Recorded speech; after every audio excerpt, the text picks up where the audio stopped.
Good afternoon, everyone, and a very warm welcome to Unlocking the Power of Mentorship, which is SIPFA's webinar for this afternoon.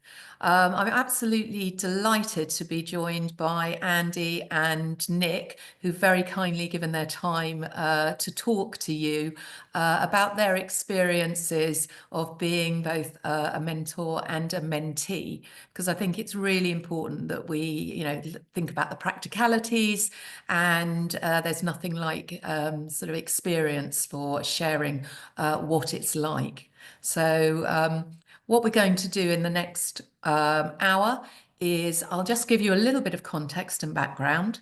Then I will pass to Andy Burns, who will talk about his experiences of being a mentor. And then we'll pass to Nick about his experience about the mentorship scheme and how he benefited from that. As you might be aware, when you joined the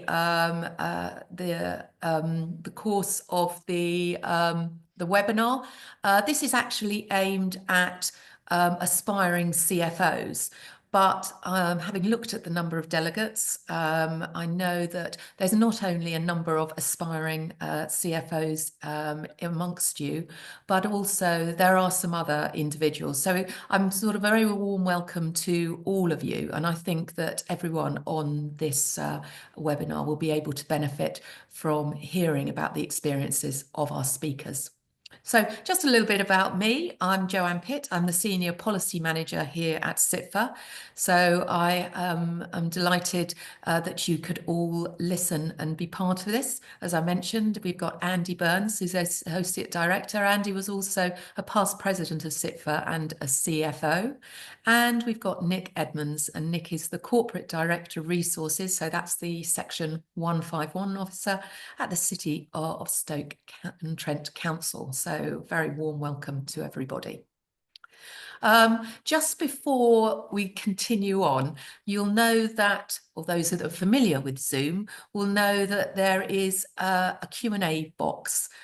So if you've got any questions or that you'd like to put to any of our panelists, please put them in the Q&A and we'll come to them at the end of the session. So we'll have about sort of 15, 20 minutes at the end of the session to deal with your questions and answers. So I'm sure a lot of you will have a lot of questions, and it's always a really good opportunity to hear what you're thinking and what's important to you. So don't worry if you're thinking, I'd love to ask a question, and Andy or Nick are in full flow. Just pop it in that Q&A box, and we will come to you, and we'll be able to pick those questions up towards the end. So I suppose to add a little bit of context, you might be thinking, well, what is the reason that SIPFA have decided to do something about the importance of mentorship at the moment? Well, I think it's really a critical time, and it sort of came off of the back of some work that we were delighted to have done with the LGA. You might be aware that there are some concerns about the sector, and that there is perhaps a lack of capacity and staffing coming through. So there's a concern about capability, capacity of staffing throughout the local government sector. And when you look at that, we were drilling down into some of the concerns following our research piece on this, to the concerns about particularly aspiring CFOs and CFOs coming into that role. The role of the CFO is extremely challenging. And so what we wanted to do was to think about some of the barriers that there were to people moving into that chief finance officer role. Some of those barriers looked at, there's a real war for talent. So some of them are moving out of the sector. Others, it's about the attractiveness of the sector. And there's some real, concerns about how really difficult that role as a CFO for a local government is. Probably don't have to tell you all on the on this webinar about those challenges. That's another webinar and I'm sure that that you'll be able to find one of those on one of our Sit for Speaks or webinar opportunities. So our aim with this particular mentorship webinar was to see if we could have a look and start to address some of those barriers to create the pipeline of CFOs coming in. And one of those was about building confidence and making sure that people moving into that job or newly into that role were confident in that position.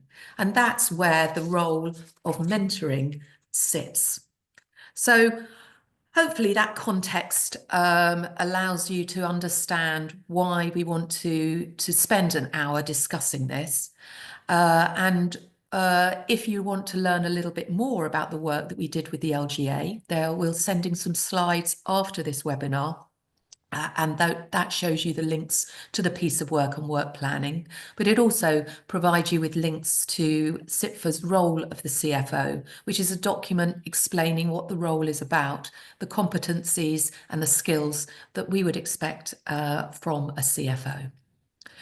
But now, enough of me setting out the context, and it gives me the very greatest of pleasure to pass to Andy Burns, who, as I say, is Associate Director of Local Government at SIPFA, past President of SIPFA itself, and has been a CFO. So Andy, can I pass over to you? Thank you. Okay, thanks, Jo. Can people see me and hear me? I can't see myself. All I can see is the list of speakers and you, Jo. So I don't know whether that's just at my. Yes, I can see you and I can hear you, Andy. Okay, that's great. Yes, thank you. Yeah. and it's good for all I've got one. I've just got one slide. I think I'm going to talk to. So if you can put that one up, please, Jo, so I could see, hopefully see that one. Yes. It's move it through. Yes, that's fine. Another one. Move on. Another one, Shay, and another one. These are my slides in case. Okay, fine. Yeah, thank you. So this is just my aid. Well, firstly, thanks, Jo, and it's good to be here. Thanks for inviting me. So this is about making sure I don't forget anything. So I'll talk about my experience of mentorship from both perspectives, actually, as a mentor and a mentee. And I'll use some examples to illustrate some of the things that I discussed as both mentor and mentee. But I guess the first thing to say, and this is where you show my age really, or show your wisdom and experience, but maybe it's age. I've had mentors. I've been a mentee since 1984, and I've been a mentor myself since 1990. So 40 years and 35 years experience of each, pretty much unbroken, to be honest. So I started as a graduate trainee accountant at Birmingham City Council back in 1984. And Birmingham had a scheme then that all the trainees had a mentor who was somebody who's been recently qualified with a couple of years post-qualifying experience. And actually, with hindsight, that was a fantastic grounding and a fantastic scheme and system. And actually, that the habit of having a mentor, the good practice of having a mentor, sort of started then. When I qualified in 1988, after a couple of years, I was trusted sufficiently or asked or encouraged or persuaded that it's now my turn to give something back. And I became a mentor to one of the new trainee accountants in Birmingham in 1990. And basically, I've done it since. And throughout my career, as Jo said, I had worked in 5 different local authorities, 13 years as a Director of Finance and Resources at Staffordshire County Council. And since now, where I'm working part-time with a portfolio career, which includes being an associate director at SIPFA and having some non-exec and advisory roles, I've always had mentors myself, and I've always been a mentor to others. Typically, I've always had 2 or 3 mentors myself, and I've been a mentor to between 4 and 6 people over that time, pretty consistently.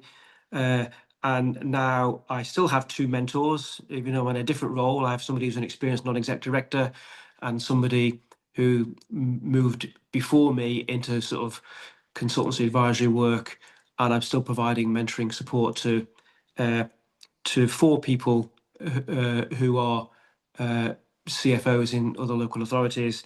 And alongside that, I did an MBA at Aston Business School, and I provide mentoring support to a couple of the MBA students as well. So it's in my blood and it's in my experience, and I think my perspective from both is actually you're a better mentor if you're a mentee, and vice versa. What I want to try and do in my remarks next is actually prompt some questions and discussion, which hopefully we can address after Nick has spoken sort of later. But just in terms of some, if you like, some practical things first of all, and definitions. I think the roles of the mentor and mentee first and foremost.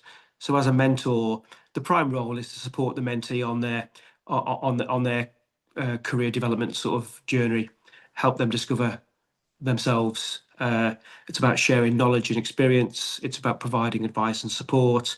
It's about understanding different routes towards personal and professional development. It's being an advisor. It's being a sounding board, potentially being a role model. As a mentee, your responsibility is really to drive the relationship. It's an important thing to say. This is a relationship where the mentee pulls support from the mentor. It's not like a line management relationship, which is the way around. So if you are interested in having a mentor as a mentee, it's your responsibility to arrange the meetings, prepare for the meetings, think about what you want to get out of them in terms of objectives, reflect on them, and hold yourself to account for anything that happens as a consequence of your mentoring conversation. The mentor will not hold you to account. This is about personal responsibility and you holding yourself to account, and the mentor helping you do that. In terms of the skills needed, I think it's mainly about listening and active listening and listening and hearing and seeking to understand. So as a mentor, that active listening, it's about asking good questions. Those who've studied or have an experience of mentoring or coaching might have understood something called the funnel technique, which is about a mechanism by which you can start with open questions to try and encourage detailed responses and prompt further thought, and then probing to get further information, potentially asking some closed questions to seek clarification or confirmation about a situation, asking reflective questions to try and make sure you understand the impact or potential impact of what's been discussed, and asking comparative questions to try and compare one option with another, for example. But it's mainly about asking good questions and helping the mentee to try and, if you like, find their own answers prompted by those questions.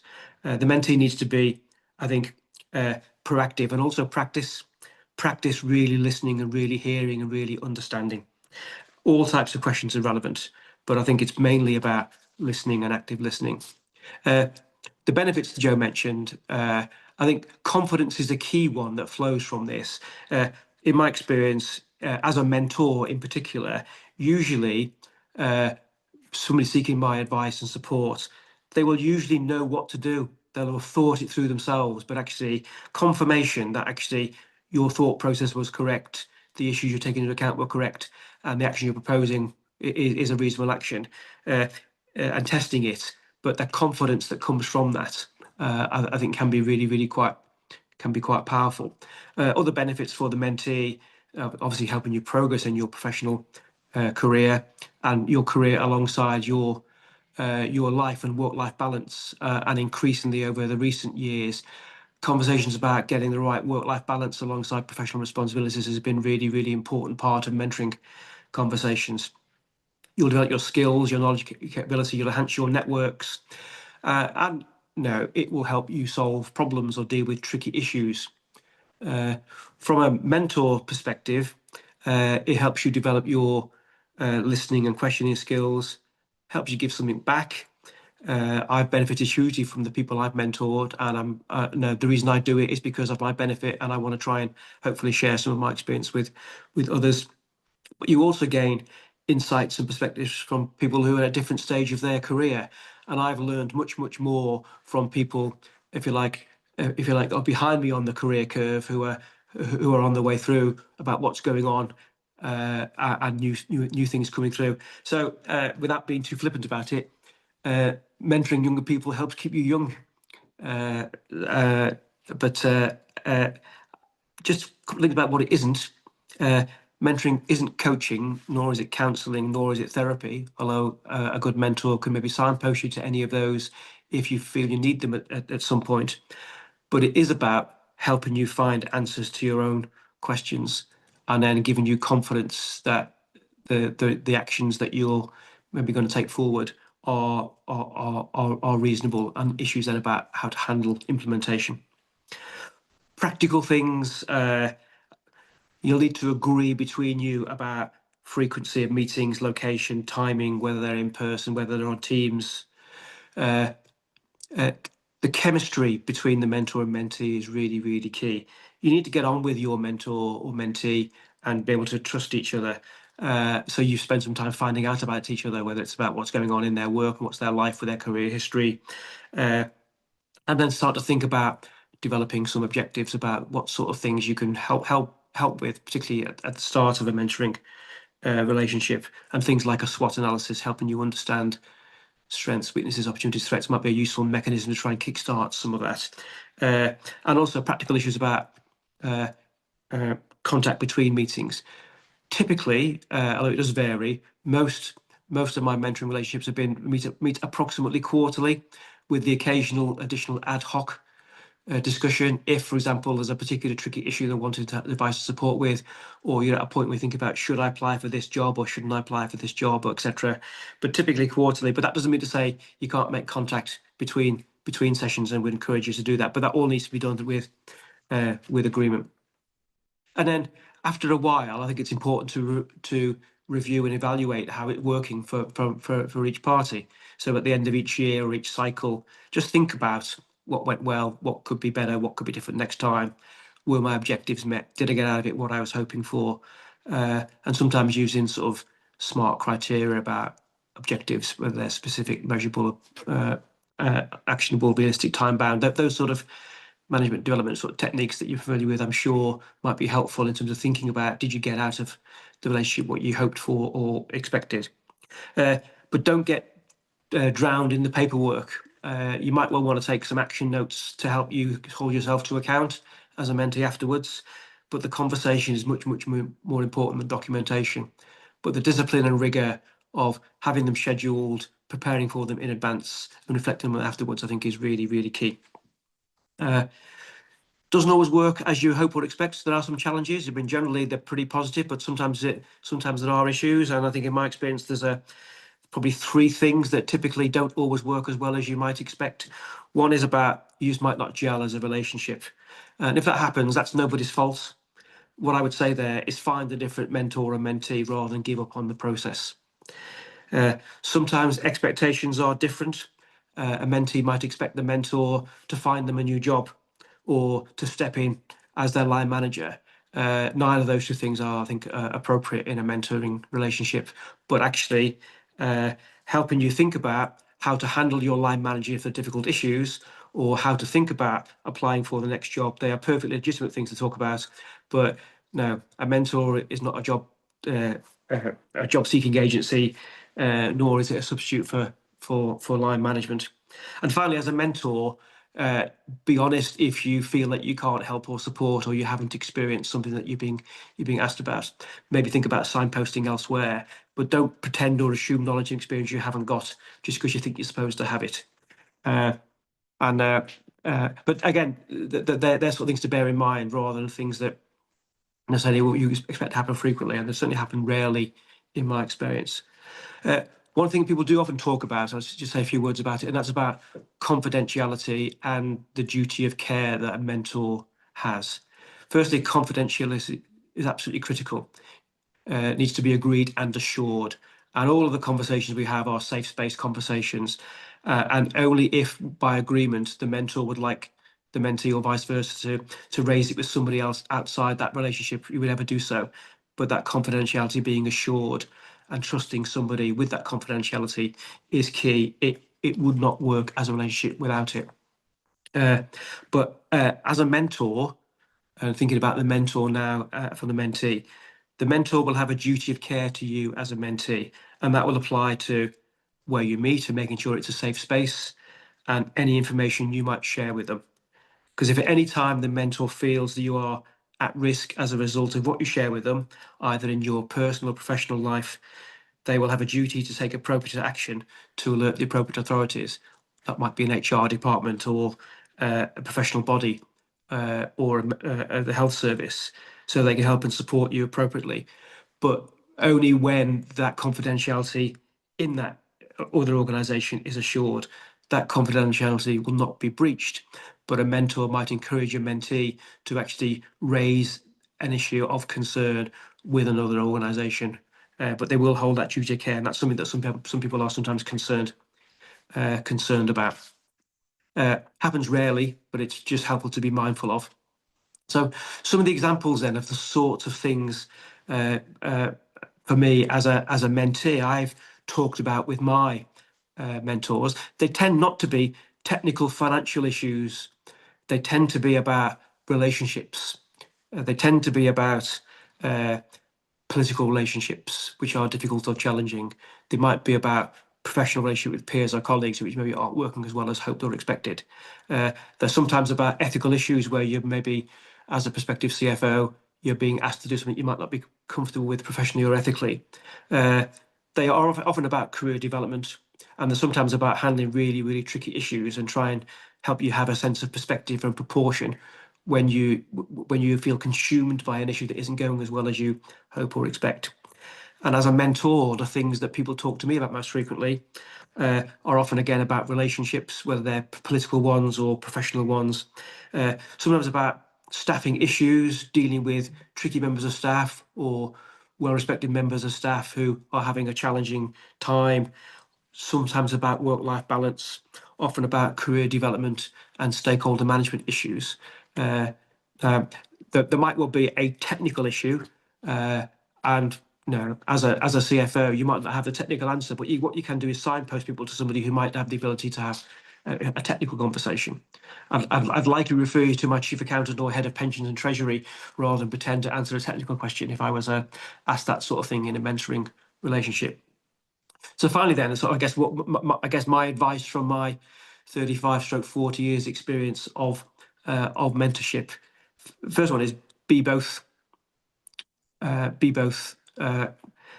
Create the time to invest in yourself and invest in supporting others. You will get much more out of it than you'll put into it. It pays for itself many times over.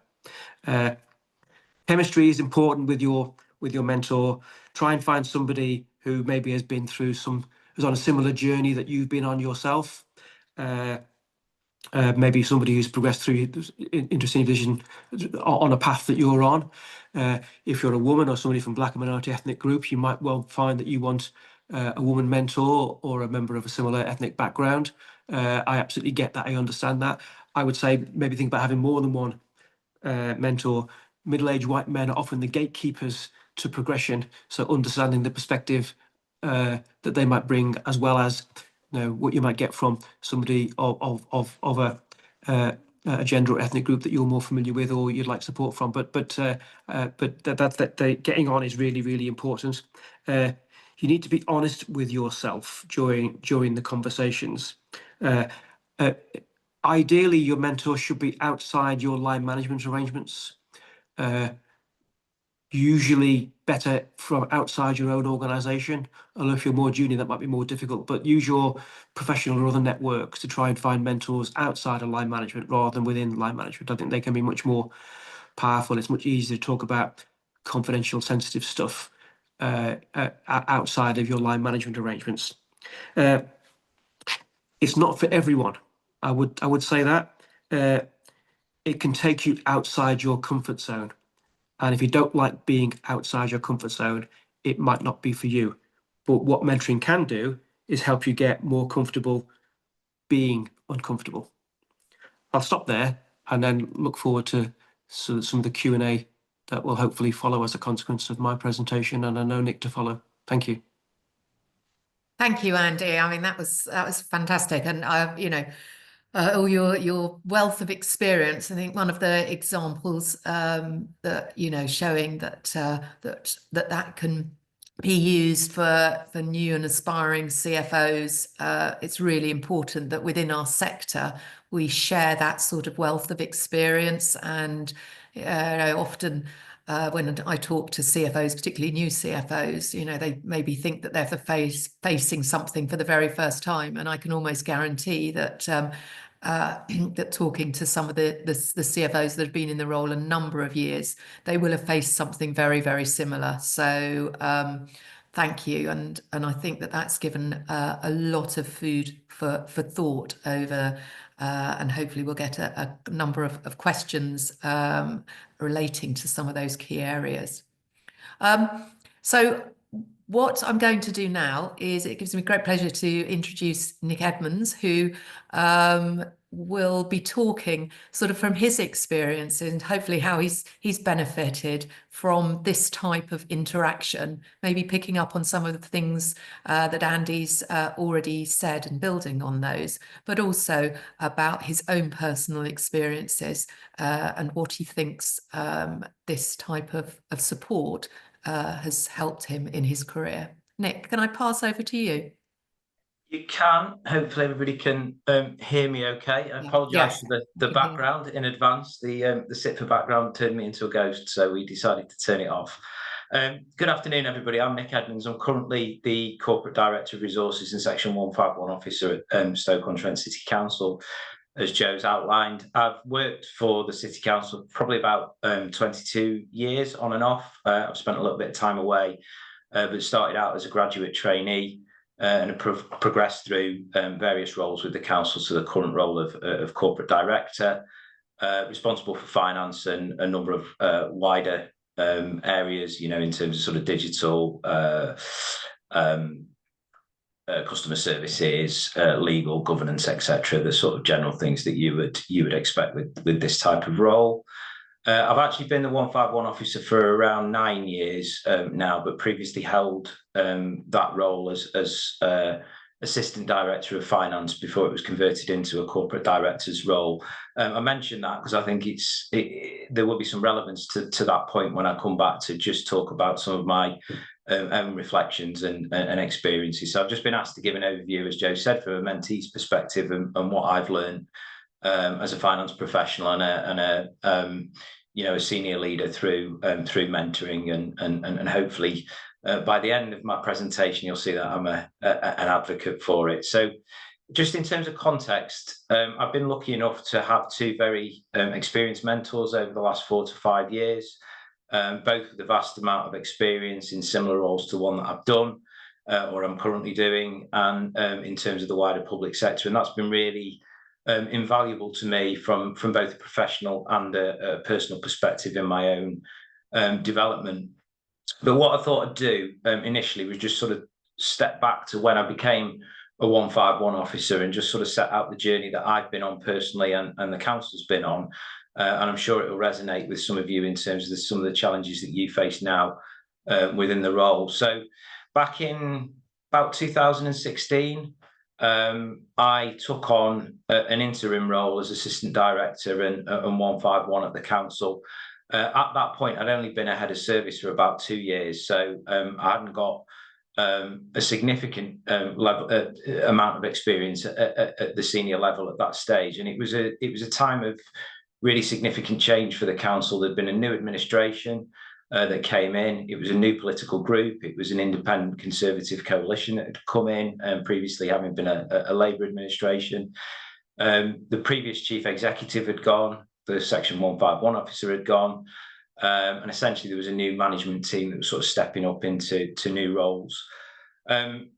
Looking back, I was probably slightly mad to take on the role in such turmoil with the experience behind me, and it felt a little bit like I'd sort of dropped off a 100-foot diving board into a pool. But I think it was Richard Branson that made the quote: "If somebody offers you an amazing opportunity, but you're not sure if you can do it, say yes, and then learn how to do it later." So I think I probably had that ringing around my head at the time when I took the role on. And sort of stepped up, but I'm still here, so I'm hoping that suggests that I've done given it a reasonable stab in terms of the role.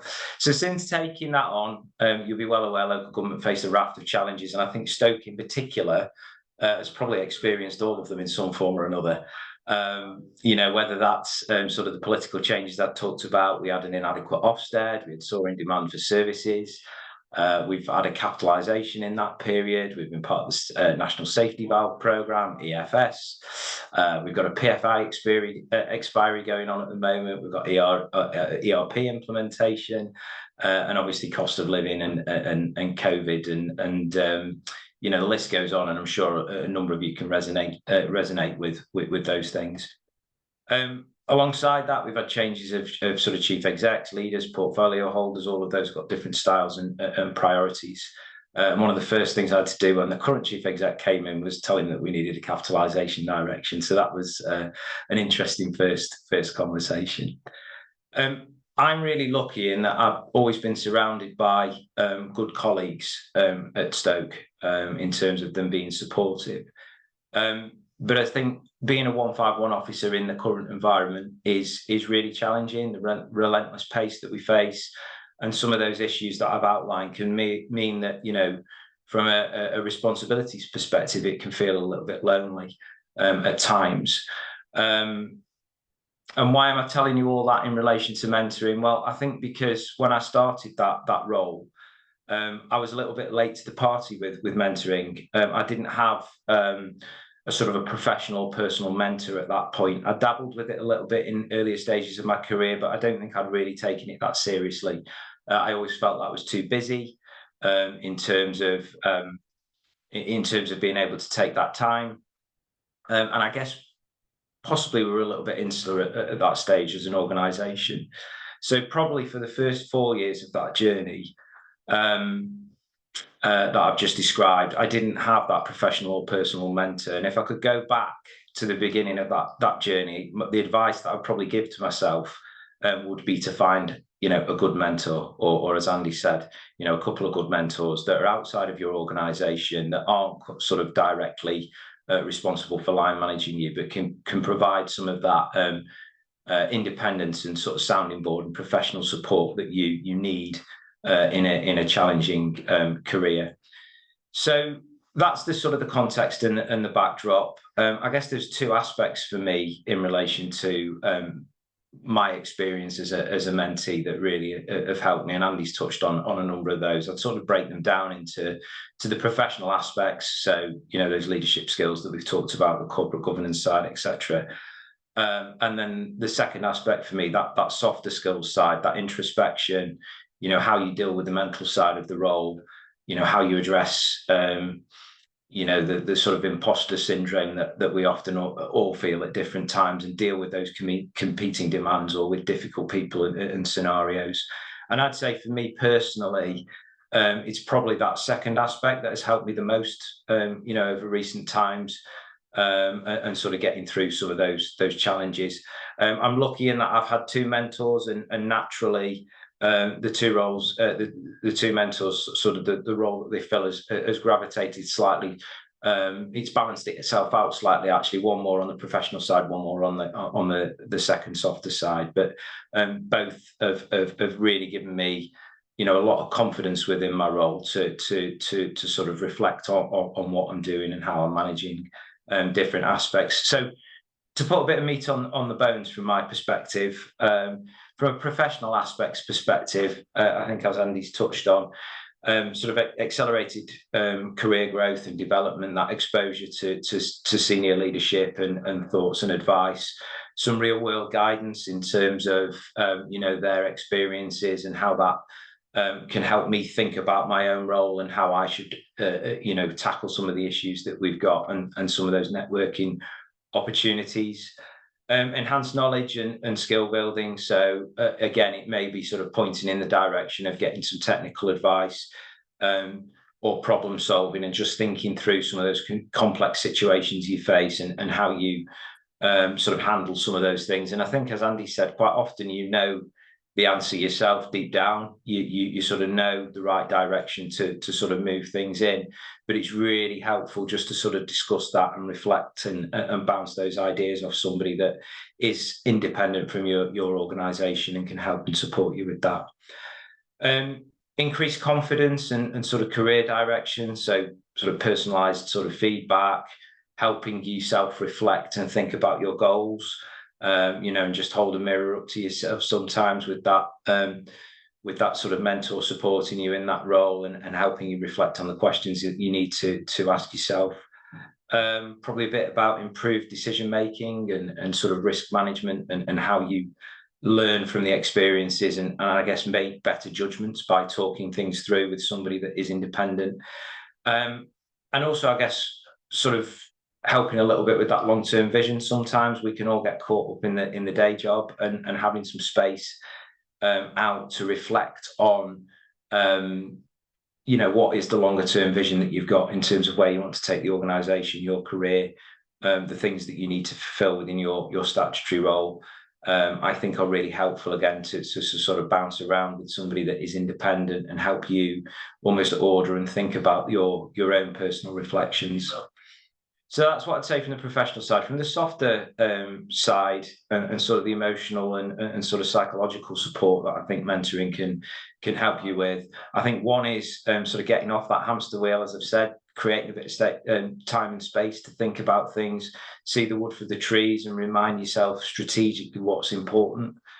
I think support with that emotional intelligence, whether that's your own or whether it's how you resonate with staff, can be helpful, and they can help share their experiences with you in terms of overcoming challenges or sort of handling pressure. I think Andy touched on this in terms of the work-life balance. I think as things get more challenging in the environment that we're operating in, I think we all face, quite stressful scenarios at times, and trying to get that work-life balance is something that I struggled with a little bit during sort of the COVID years and cost of living. And I think having a mentor to bounce things off and reflect the importance of sort of striking the right work-life balance to make sure you're as efficient as possible and can fulfill the role is really important. Encouraging you during tough times, so that's linked to the previous point, and I suppose ultimately guide some of your own objective thoughts. I guess you, as I said before, you probably know inside some of the things that you need to do, but sometimes it can just help to reflect and talk those through with somebody, as I say, that's independent.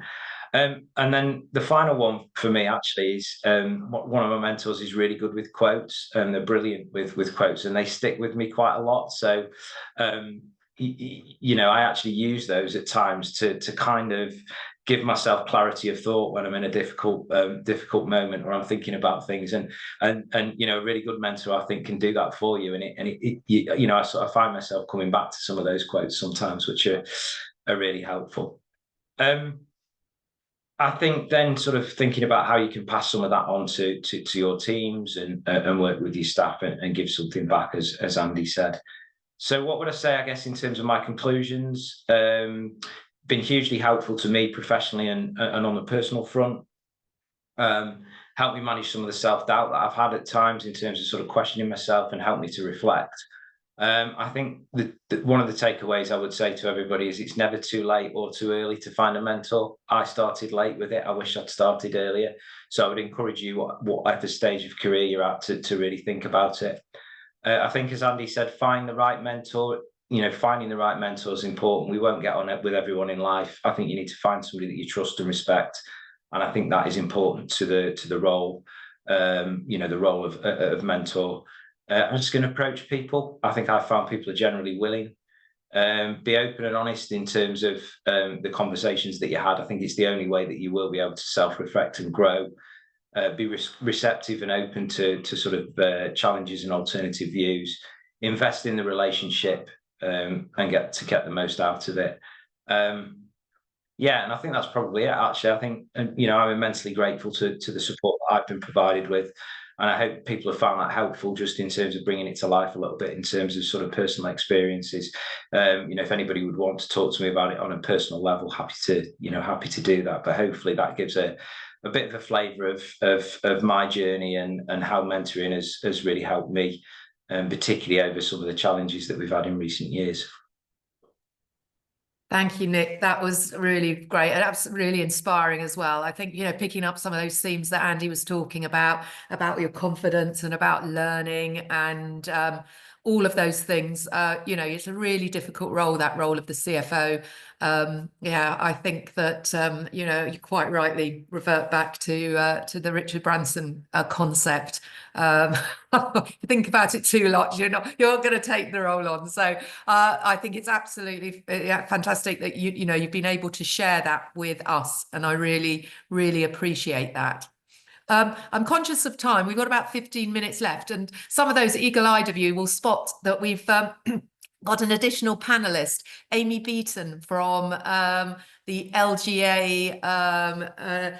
And Amy was one of the individuals that we had done work with on the workforce plan, and we were talking to Amy about the role of mentoring and the fact that the LGA also have a mentoring scheme. So it seemed sort of opportune to give Amy a chance, sort of 5 minutes, just to talk about the LGA role, and then that will give us sort of 10 minutes or so to answer some of the questions that I know you've put in the chat box. There's one for you, Nick, and there's definitely one for you, Andy. So we'll don't go away yet.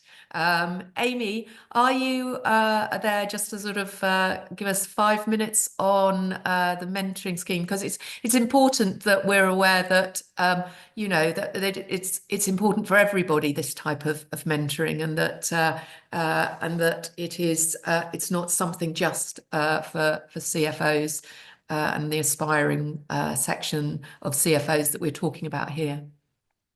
Thanks, Jo.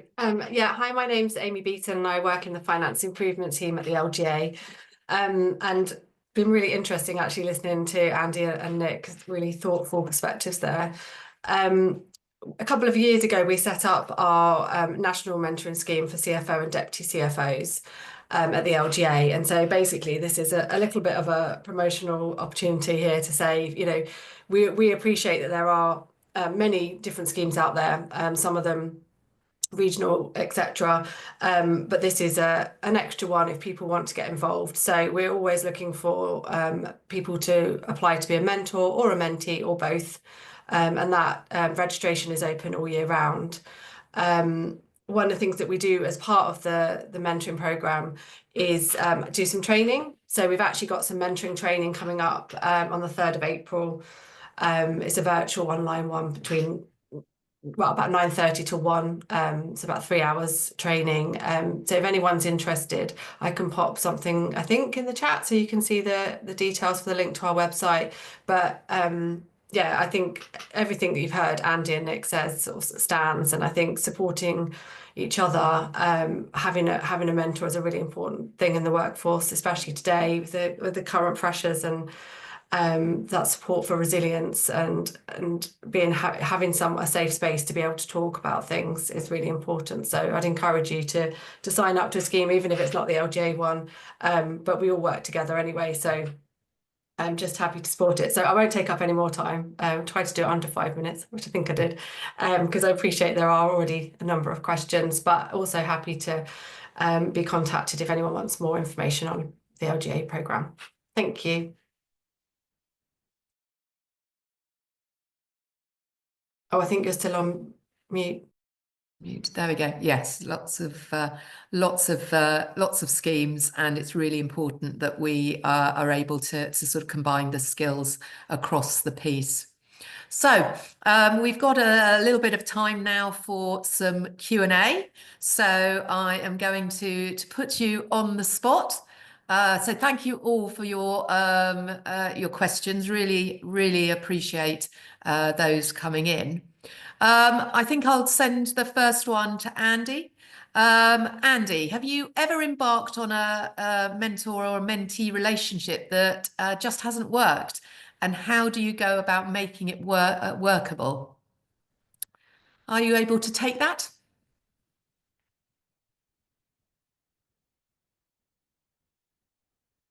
Or Andy, I can't hear you. I don't know whether anyone else can. I've still got you on. Is that? Yes, there we go. Yes, I can now. Okay. Yeah, sorry. Yeah, so thanks. So yes, so as a mentee and as a mentor in both instances. So firstly, what I would emphasize is the mentee drives the relationship. So one just fizzled out. No, the mentee just stopped making arrangements to see me, and that was fine. I tried once or twice to say, do you still want to meet? Would it still be to have a conversation? And it just sort of fizzled out, and that's fine. For me then, so the other way around, I also decided to cut one short where somebody, if you like, wasn't fulfilling the sort of arrangements that were made, and so that they were cancelling at short notice, trying to rearrange, and then not sticking with the sort of the follow-ups. And again, it's just like, no, whilst there were good reasons for it, no, that didn't feel to me like they were fulfilling their part of what in effect was the bargain. But my advice if those sort of things happen was actually, you don't try and save them, you just let them go. And you think, and if you're still interested in mentoring or mentorship, try and find somebody else rather than trying to salvage something that for whatever reason. So it's like no fault divorce.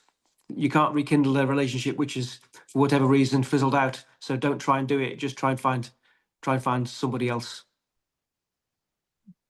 Yeah, I think it's important, isn't it? Because it is very much a relationship, and you know, sometimes that can work and sometimes that can't, and you know, no fault of its own. So the next one, Nick, sort of I suppose builds a little bit on that question, and it talks about. In terms of the mentors, was there an obvious person that you had in mind for being a mentor? Was it somebody you'd known for a long time? And then building on that, how did you gain the confidence and trust when you had to talk about sort of some confidential stuff? Hopefully I've taken myself off mute. Yeah. So I think with both of mine, they evolved in slightly different ways and slightly organically, I think, in terms of the two individuals that were supporting me. I knew both of them sort of professionally, but not particularly well. And sort of I'd had previous exchanges. And then as part of, I guess, some of the challenges that we faced, one of the mentors came through sort of the LGA, actually, in terms of support that they were providing to the local authority. And it sort of naturally morphed into to getting some individual support for me from a professional perspective. And that relationship developed sort of organically, and that carried on, and that's been really supportive. And then I think the other one evolved as part of the interview process. Actually, I think I maybe had for this job from memory, and I talked previously to my CEO about he's a strong advocate of mentoring and the need to sort of do that to help develop your career. And I think it evolved naturally as part of that process. So no, it wasn't a kind of there was a specific designated person that I'd kind of seen and sort of gone to. It developed in an organic way in terms of the particular roles. I think in terms of the gaining of the confidence and trust, I think I'm naturally sort of quite a trusting person anyway, in terms of, and I think you need to be open. I think if you're going to step into this, you need to be open and honest with yourself about the challenges that you've got and what you want to get out of it. As Andy says, it's got to be on you. It's got to be on you as the mentee to kind of think about what you want from the relationship. I mean, clearly, you sort of have to go through a general process of gelling with somebody initially, and you have some conversations and you kind of find your way, and that builds up over a period of time. But I would say that I think, in advance of that, you need to think about what you want from it. And I think you need to think, as I said, you need to think about whether you'll gel with that type of person, the way that they interact with you. But I think it's critically important that you do trust them, and that you are open in what you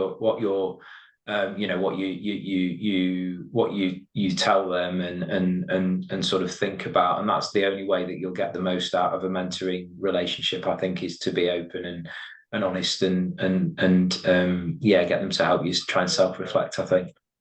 No, I think that's really building on that question. Andy, you've got your hand up. Yeah, just to add to what Nick said, I think if you're quotes on the lookout for potential mentors and you don't know where to start, so actually your networks, your sit for networks, your sit for regional networks, or your other networks linked to what your role involves are a useful way.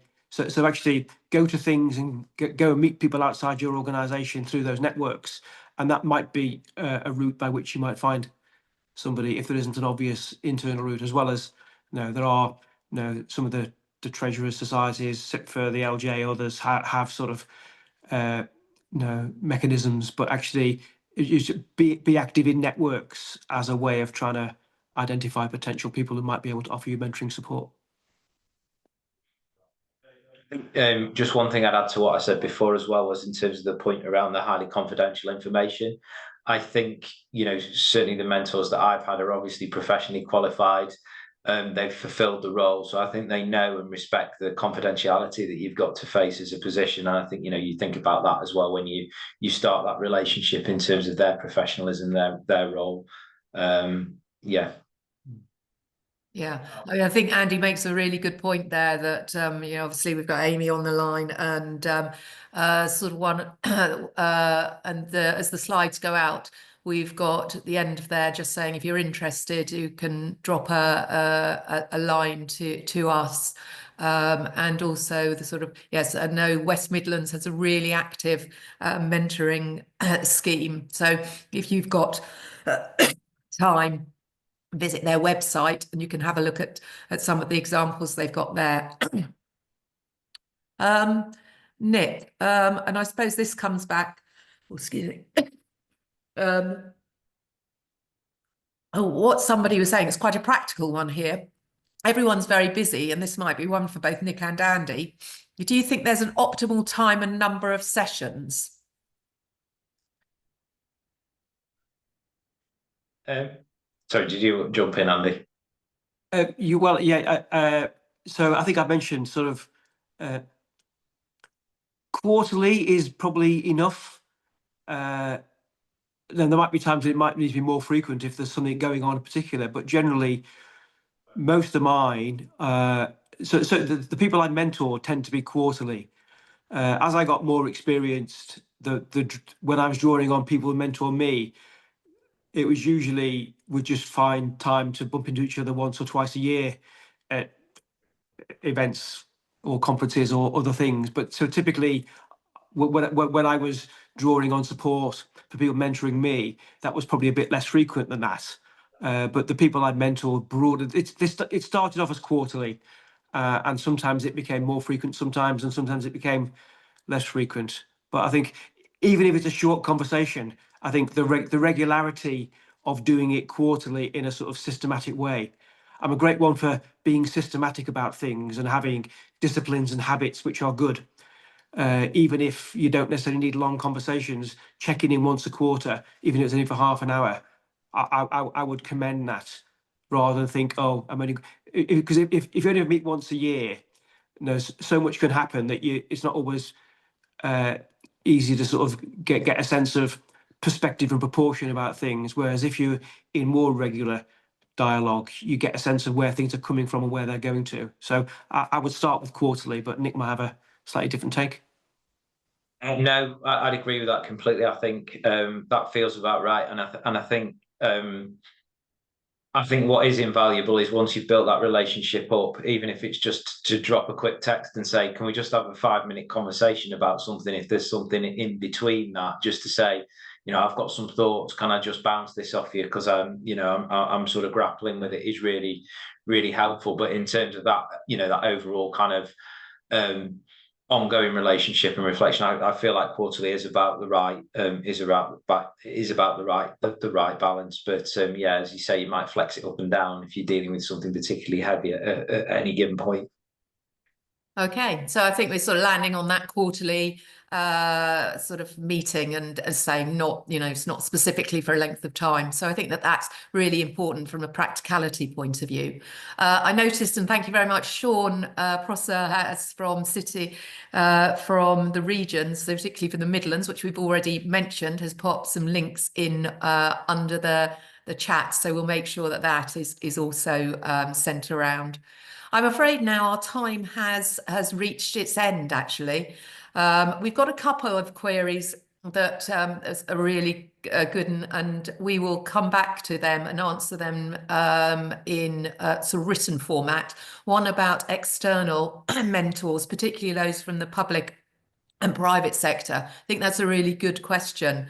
And we're working on some case studies. So again, that might be something that is helpful to those individuals. But I think that is quite a challenge. There's still not an enormous amount of private sector experienced individuals at that senior level. There's also a question originally about some sources of mentoring programs. So obviously Amy has mentioned the LGA, we've mentioned the West Midlands and SIPFA. So hopefully that has been able to answer some of those questions. And if you're interested, you can email us and we can provide you with some more information. It leaves me just to say a huge thank you to our three guests, so Nick, Andy and Amy, for giving up their time.